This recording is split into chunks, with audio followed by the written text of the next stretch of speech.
বয়স বাড়ার সাথে সাথে আমাদের জ্ঞান বাড়ে, বুদ্ধি বাড়ে, শক্তি, সম্পদ, দক্ষতা বাড়ে, অথচ আনন্দ কমতে থাকে। কেন এমন হয়? কারণ আমরা যে বড় হিসেবি, কোন লাইনে পড়াশোনা করতে হবে, কার সঙ্গে সম্পর্ক রাখতে হবে, ফাংশনে কেমন জামা কাপড় পরতে হবে, এমনকি কর্মজীবনে কোন ইউনিয়নের সদস্য হতে হবে, সবই আমরা হিসেব করে চলি। এইভাবেই আমরা জীবনের দোকানদার হয়ে উঠি।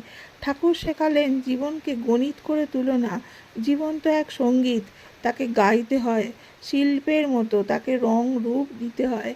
তাই তো বললেন রসে বসে থাকতে। সমাজ থেকে যদি অন্যায় অনাচার দূর করতে হয়, তবে মানুষকে শেখাও কিভাবে আনন্দময় জীবন গড়ে তুলবে। নিরানন্দ মানুষ, অস্থির মানুষ, বিভ্রান্ত মানুষ অন্যের ওপর অত্যাচার করে। বিরক্ত মানুষই অন্য মানুষকে বিরক্ত করে।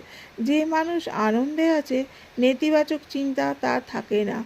সমস্যা জীবনকে নিয়ে নয়, সমস্যা মনকে নিয়ে।